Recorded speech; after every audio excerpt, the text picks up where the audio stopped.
মৌনী অমাবস্যা উপলক্ষে মহাকুম্ভে আজ পুণ্য স্নানের হুড়োহুড়ি। কোটি কোটি ভক্ত সমাগম প্রয়াগরাজে। আর এরই মধ্যে ঘটল অঘটন। সংবাদ মাধ্যম সূত্রে খবর, অতিরিক্ত ভিড়ের কারণে পুণ্যার্থীদের মধ্যে হুড়োহুড়ি পড়ে যায়। পদপৃষ্ঠের মতো ঘটনা ঘটে। আর এই ঘটনায় অন্তত ৩০ জন আহত হয়েছেন, ১০ জনের মতো মারা গিয়েছেন বলে দাবি করছে একটি সংবাদ মাধ্যম।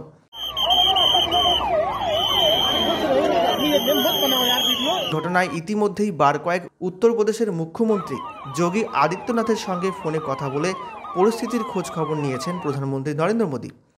ইতিমধ্যেই জারি করে দেওয়া হয়েছে সতর্কতা। দূরের ঘাটে যেতে না করেছে প্রশাসন। প্রয়াগরাজের ত্রিবেণী সঙ্গম ঘাটে বুধবার ভোর রাতে ঘটনা ঘটে। আহত হয়েছেন কমপক্ষে ৩০ জন, কয়েকজন নিখোঁজ রয়েছে বলে দাবি। বুধবার ত্রিবেণী সঙ্গমে অমৃত স্নান করতে জড়ো হয়েছিলেন কোটি কোটি পুণ্যার্থীরা। সকাল থেকেই প্রয়াগরাজে ভিড় বাড়তে শুরু করে। প্রশাসনের পক্ষ থেকে বারবার ঘোষণা করে পরিস্থিতি নিয়ন্ত্রণের চেষ্টা করা হয়। অতিরিক্ত ভিড়ের চাপে মেলা প্রাঙ্গণের অনেক ব্যারিকেড ভেঙে গিয়েছে। ভোররাতে পদবৃষ্টির ঘটনা ঘটেছে বলে খবর। বিশেষ করে মহিলাদের দমবন্ধ হয়ে শ্বাসকষ্ট হওয়ার মতো পরিস্থিতি তৈরি হয়েছিল।